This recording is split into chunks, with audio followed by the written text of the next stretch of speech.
नमस्कार मित्रों, जैसा कि विदित है हम यहाँ सिंहासन बत्तीसी की कहानियाँ सुन रहे हैं। ये कहानियाँ काफ़ी रोचक और शिक्षाप्रद भी है। तो आइए इन कहानियों का आनंद लेते हुए हम आगे बढ़ते हैं।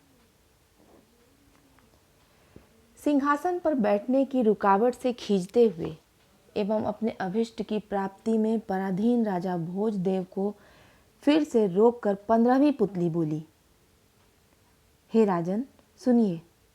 राजा विक्रमादित्य के पुरोहित का नाम वसुमित्र था। वह अत्यंत ही रूपवान, संपूर्ण कलाओं का ज्ञाता, राजा का अत्यंत प्रिय, सबके उपकार में तत्पर एवं अत्यंत धनी था।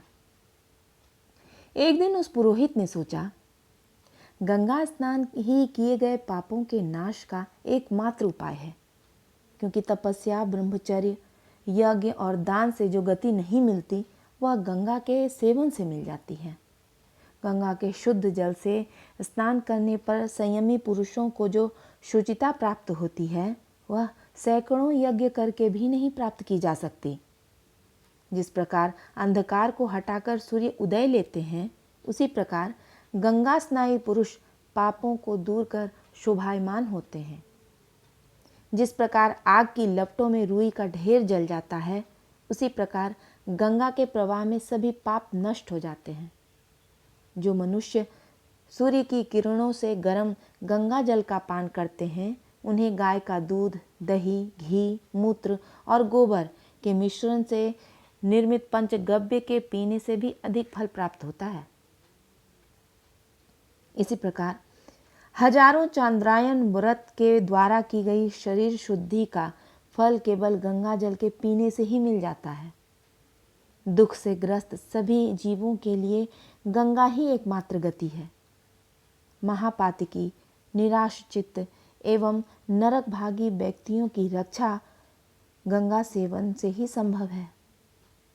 जो गंगा जल में अवगाहन या स्नान करता है वह ऊपर की 7 और नीचे की 7 पीढ़ियों का उद्धार करने में समर्थ होता है। गंगा के नाम के कीर्तन, गंगा के दर्शन, स्पर्श और ध्यान से सैकड़ों हजारों पुरखे पवित्र हो जाते हैं। शरीर से समर्थ होकर भी जो पाप नाशिनी गंगा के दर्शन नहीं कर पाते, वे आँख रहते हुए भी जन्मांध तथा पशु पक्षियों की से भी गए बीते हैं। वसुमित्र इस प्रकार विचार कर वाराणसी चले गए और वहाँ गंगा स्नान कर बाबा विश्वनाथ के दर्शन किए। वहाँ से फिर प्रयाग गया और माघ स्नान करके अपने नगर की ओर लौट चले। रास्ते में उसे एक नगर मिला। उस नगर में कोई शाप भ्रष्ट परी राज्य करती थी। वह कुंवारी थी।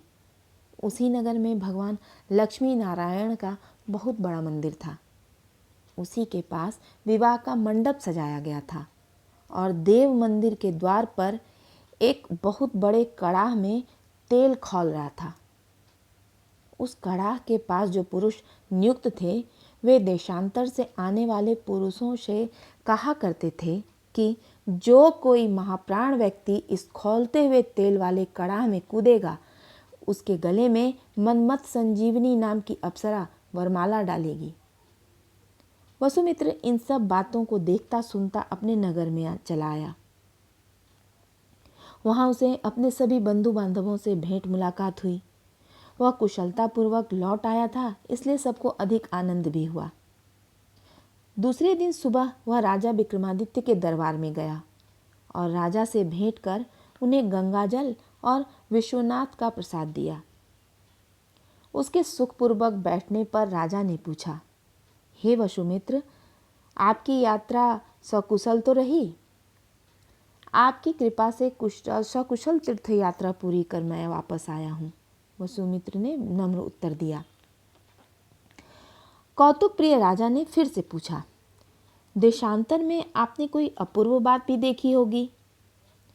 राजा के इस प्रश्न पर वसुमित्र ने शाप भ्रष्ट मनमथ संजीवनी नाम की परी तथा खौलते तेल वाले कड़ाह की बात सुनाई।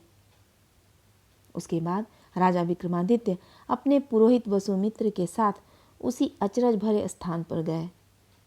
वहाँ उन्होंने चटपट स्नान किया और वह भगवान लक्ष्मी नारायण को नमस्कार कर खौलते हुए तेल के कड़ा में कूद पड़े।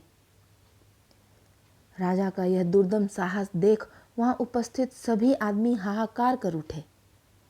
खौलते हुए तेल में राजा का शरीर जलकर मांस पिंड मात्र बनकर रह गया था। तब मन्मथ संजीवनी परी ने अमृत लाकर राजा के मांस पिंड पर छिड़क दिया और इस दैवी शक्ति से राजा दिव्य रूपधारी पुरुष हो गए। इसके बाद मन्मथ संजीवनी ने प्रसन्न होकर ज्यों ही राजा के गले में अपनी वरमाला डालनी चाही, त्यों ही राजा ने कहा, हे मन्मथ संजीवनी, यदि तुम मेरी हो तो मेरी एक बात सुनो। हे स्वामी, आप आदेश करें, आपके वचन का पालन अवश्य करूंगी, परी ने विनय के साथ कहा। राजा ने कहा, यदि मेरा कहा करना चाहती हो तो मेरे पुरोहित को वरण कर लो। राजाज्ञा का आदर करती हुई परी ने पुरोहित वसुमित्र के गले में वरमाला डालकर उसके साथ विवाह कर लिया। उसके बाद राजा अपने नगर लौट आए। इस कहानी को सुनाकर पुतली ने भूत से कहा, हे राजन, यदि आप में वैसा धैर्य, साहस, निर्भयता और उदारता है तो इस सिंहासन पर बैठिए। राजा फिर मौन रह गए।